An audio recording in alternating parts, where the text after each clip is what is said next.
नमस्कार विद्यार्थियों, आज हम उत्प्रेक्षा अलंकार के बारे में जानेंगे।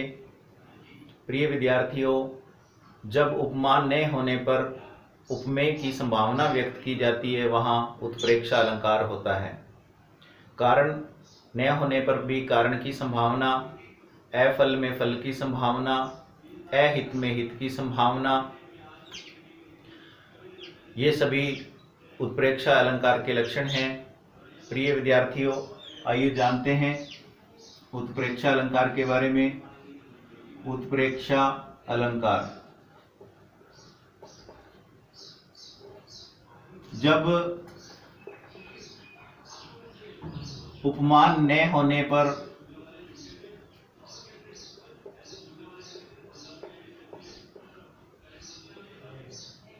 उपमेय को ही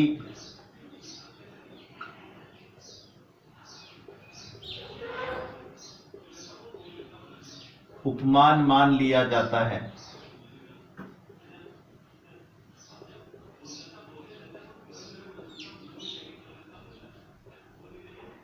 वहां उत्प्रेक्षा अलंकार होता है।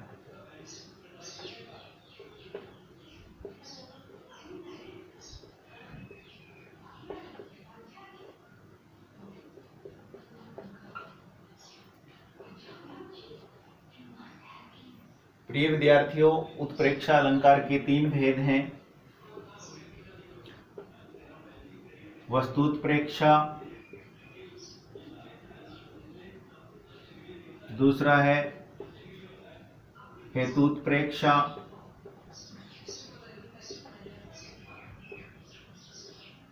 और तीसरा है फलोत्प्रेक्षा।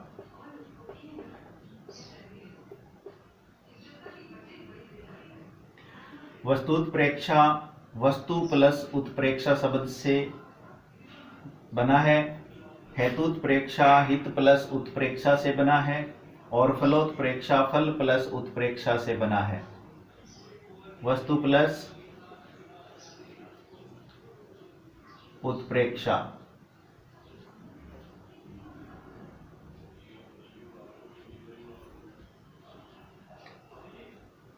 हित प्लस उत्प्रेक्षा,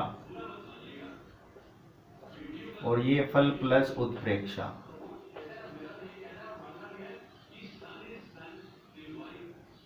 प्रिय विद्यार्थियों, जब उपमेय में उपमान की संभावना व्यक्त की जाती है या प्रस्तुत में अप्रस्तुत की संभावना व्यक्त की जाती है, वहां वस्तुत्प्रेक्षा अलंकार होता है। और जब अहित में हित की संभावना व्यक्त की जाती है या वास्तविक कारण न होने पर भी कारण की संभावना व्यक्त की जाती है, वहां हेतुत्प्रेक्षा अलंकार होता है। जब अफल में फल की संभावना व्यक्त की जाती है या फल न होने पर भी फल की संभावना व्यक्त की जाती है, वहां फलोत्प्रेक्षा अलंकार होता है। आइए अब विस्तार से इनके बारे में जानते हैं। जैसे पहला है वस्तुत्प्रेक्षा।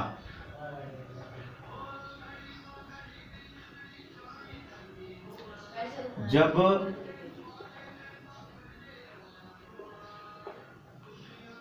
उपमेय में उपमान की संभावना की जाती है,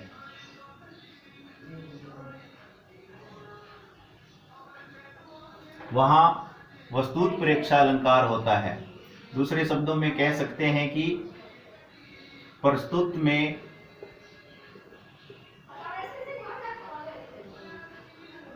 अप्रस्तुत की संभावना।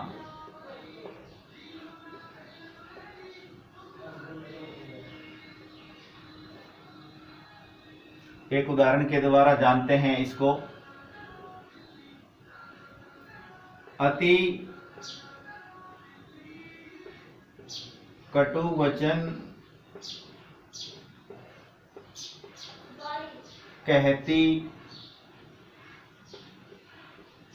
कैकेयी। मानहु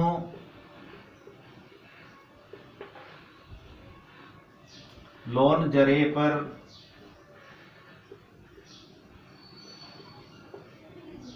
देई। प्रिय विद्यार्थियों, ये एक उदाहरण है वस्तुत्प्रेक्ष अलंकार का, लेकिन इससे पूर्व हम उत्प्रेक्षा अलंकार के कुछ वाचक शब्द हैं जिनके द्वारा हम पंक्तियों में उत्प्रेक्षा अलंकार की परख कर सकते हैं कि उक्त पंक्ति में उत्प्रेक्षा अलंकार है। वो वाचक शब्द हैं, यहां मैं लिख देता हूं। मानो, जानो, मनु, जनु, मन हो, जन हो, मनहु, जनहु, ज्यों,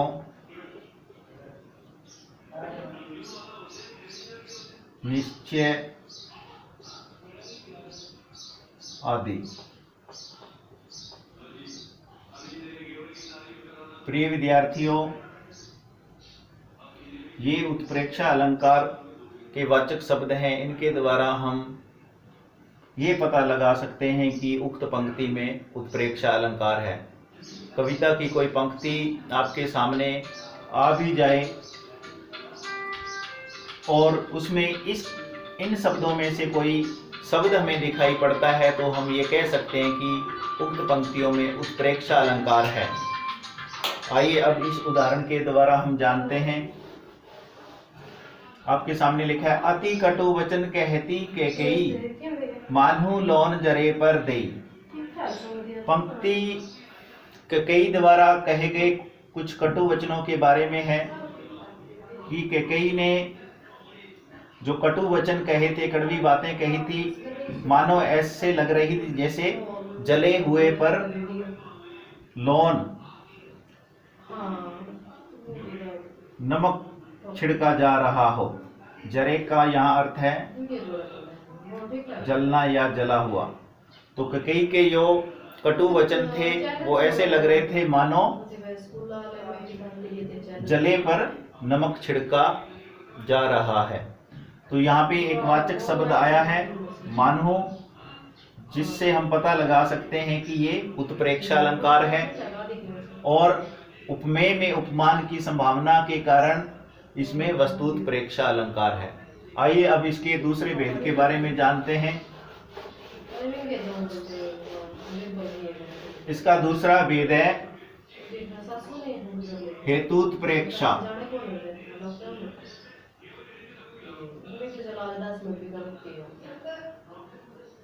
प्रिय विद्यार्थियों, जब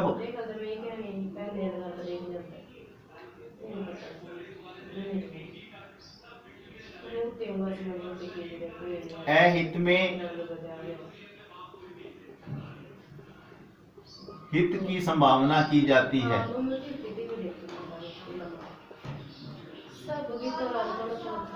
जब अहित में हित की संभावना व्यक्त की जाती है, अर्थात वास्तविक कारण न होने पर भी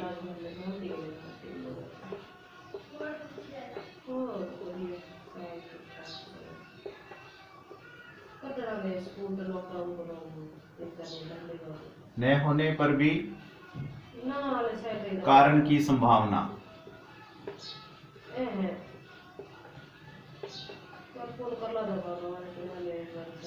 जब अहित में हित की संभावना की जाती है या वास्तविक कारण न होने पर भी कारण की संभावना व्यक्त की जाती है, वहां हेतुत्प्रेक्षा अलंकार होता है। इसको भी हम एक उदाहरण के द्वारा जानेंगे हैं। मुख सम नहीं याते कमल जनो छिपाई।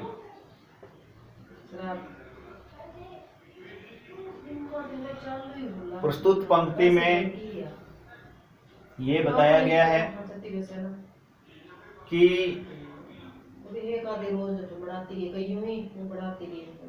किसी सुंदरी के मुख को देखकर लज्जित होने के कारण मानो कमल जो है वो जल में छिप गए हैं। ऐसा वास्तविक तो नहीं हो रहा, लेकिन सिर्फ माना जा रहा है कि किसी सुंदर युवती के मुख से शर्माकर जो कमल पुष्प हैं वो जल में छिप गए हैं। तो यहाँ पे याचक शब्द भी आया है जनु, जिससे हम पता कर सकते हैं कि इसमें उत्प्रेक्षा अलंकार है। तो ये था हेतुत्प्रेक्षा अलंकार। अब हम इसके तीसरे भेद के बारे में जानेंगे। इसका तीसरा भेद है फलोत्प्रेक्षा।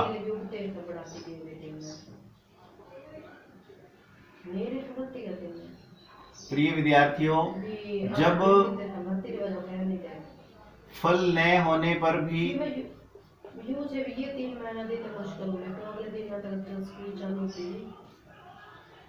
फल की संभावना की जाती है,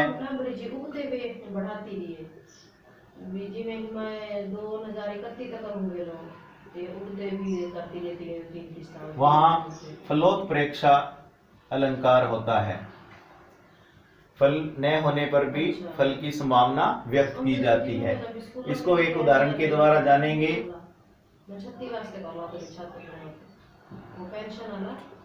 बढ़त ताड़ को पेड़ यह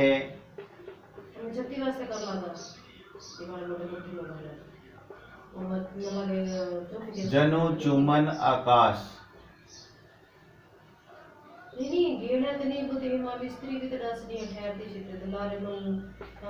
प्रिय विद्यार्थियों, जैसे ताड़ का पेड़ जब अत्यधिक लंबा हो जाता है तो उसमें कवि लोग कहते हैं जैसे वो आकाश को चूमने के लिए या आकाश को छूने के लिए ऊंचा हुआ जा रहा है। तो यहाँ पे जनु शब्द आया है, वाचक शब्द है, जिससे हम पता कर सकते हैं कि उत्प्रेक्षा अलंकार है। और ये फलोत्प्रेक्षा अलंकार का उदाहरण था। आइए अब उत्प्रेक्षा अलंकार के भिन्न भिन्न उदाहरणों को समझते हैं। उदाहरण है, कठिन आंगन चली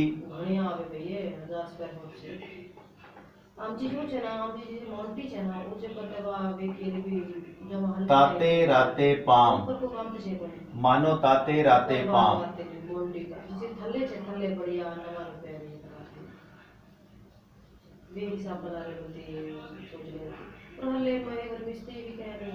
यहाँ पे कोई युवती है, उसके लिए माना जा रहा है कि क्योंकि युवतियों के जो पैर होते हैं वो स्वाभाविक ही हल्के लाल रंग के दिखाई देते हैं, लेकिन कवियों ने कहा है कि ऐसे लगता है कठिन आंगन पर चलने के कारण मानो उसके पैर लाल हो गए हैं। तो यहाँ पे वाचक शब्द आया है, पता कर सकते हैं उत्प्रेक्षा अलंकार है। एक और उदाहरण, सोहत ओढ़े पीत पट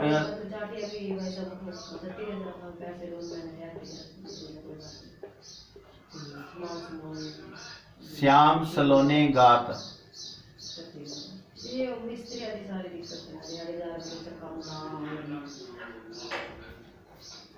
मनहु नीलमणि सेल पर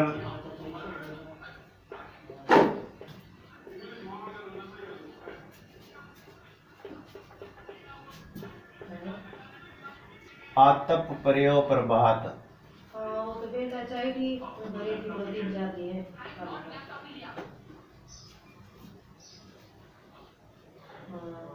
इसमें जो श्याम जी हैं, श्री कृष्ण जी स्वाभाविक श्याम वर्ण के थे, नीले रंग के थे, और उन्होंने जो पीला वस्त्र पीत वस्त्र पहन रखा है वो ऐसे लग रहा है जैसे नीलमणि पर्वत पर, नीलमणि शैल, नीलमणि पर्वत पर जैसे आतप, आतप सूर्य को कहते हैं, सूर्य का प्रकाश पड़ रहा हो, सूर्य की रोशनी पड़ रही हो। तो इसमें माना गया है कि जो श्री कृष्ण जी हैं वो ऐसे लग रहे हैं जैसे नीले पर्वत पर सूर्य का प्रकाश पड़ रहा हो। तो यहाँ पर भी उत्प्रेक्षा का वाचक शब्द आया है मनो। एक और उदाहरण देखते हैं। सिर फट गया उसका,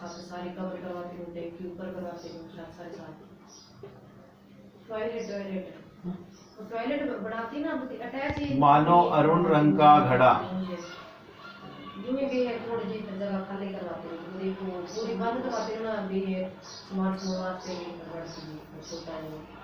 सिर फट गया उसका मानो अरुण रंग का घड़ा। यहाँ हम देख रहे हैं कि जैसे किसी के सिर में चोट लगी है, सिर फट गया है और उसमें खून का फव्वारा बह रहा है और ऐसा लग रहा है जैसे लाल रंग से भरा हुआ घड़ा फट गया हो और उसमें लाल रंग का फव्वारा निकल रहा हो। तो यहाँ पे भी माना गया है और ये वाचक शब्द है, उत्प्रेक्षा अलंकार को प्रकट करता है। और उदाहरण देखते हैं। कहती हुई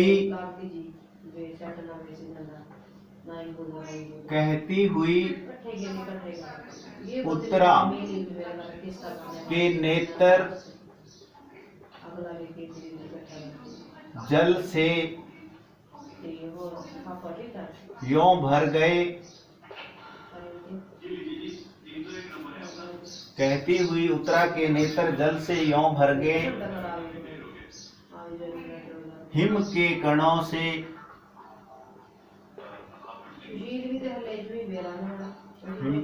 से मानो हो गए पंकज नए।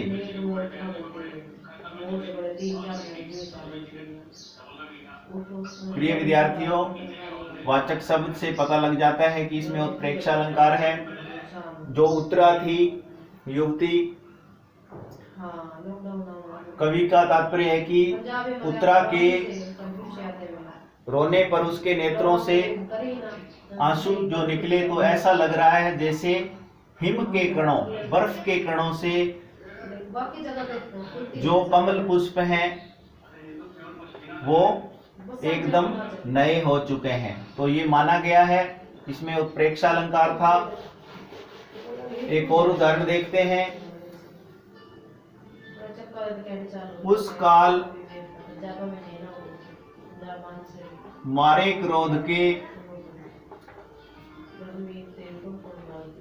उस काल मारे क्रोध के तनु कांपने उसका लगा।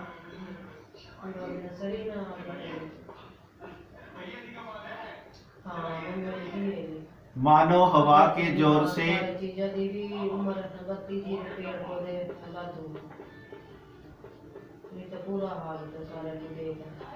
सोता हुआ सागर जगा।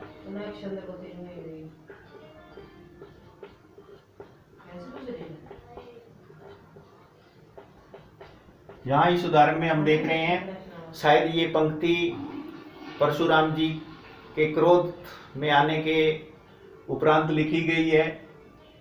तो कहा गया है कि क्रोध के मारे उनका जो शरीर था, तनु शरीर को कहते हैं, जो शरीर था वो इस प्रकार कांपने लगा जैसे कोई तेज हवा का झोंका आया, उससे जो समुद्र में ठहरा हुआ पानी था, या कह सकते हैं कि समुद्र सोया हुआ था, वो एकदम जाग गया हो।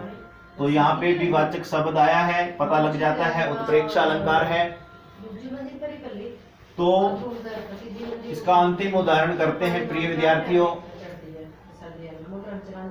स्वर्ण शैलियों की कलमें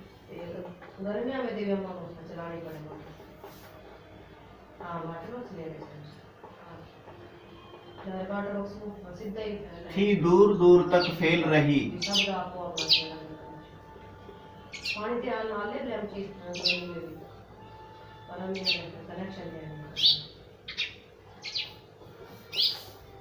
मानो शरद इंदिरा के मंदिर में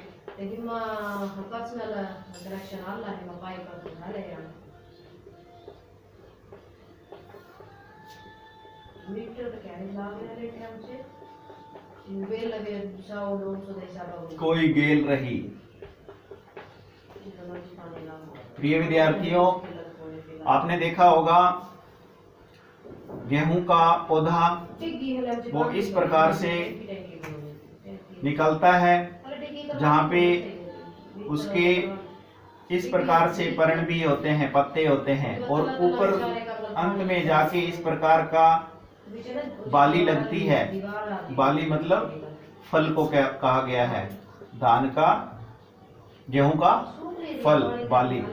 तो इस प्रकार से जो धान का पौधा है, गेहूं का पौधा, तो इस पौधे को देख के एक माना गया है कि स्वर्ण शैलियों की कलमें थी दूर दूर तक फैल रही। ये कलमें दूर दूर तक फैल रही, मानो शरद इंदिरा के मंदिर में कोई गेल रही। कवि कहते हैं कि मानो ये इंदिरा का मंदिर है और उसमें ये कोई पगडंडी जा रही है, गेल पगडंडी को कहा गया है। तो इस पौधे में कवियों ने कल्पना की है, संभावना व्यक्त की है कि जैसे शरद इंदिरा का ये मंदिर है और उसमें कोई गेल जा रही हो, पगडंडी जा रही हो। तो यहाँ पे भी वाचक शब्द आया था, इसमें उत्प्रेक्षा अलंकार है। तो प्रिय विद्यार्थियों, उत्प्रेक्षा अलंकार के बारे में आप जान गए। अगली वीडियो में मिलते हैं। धन्यवाद।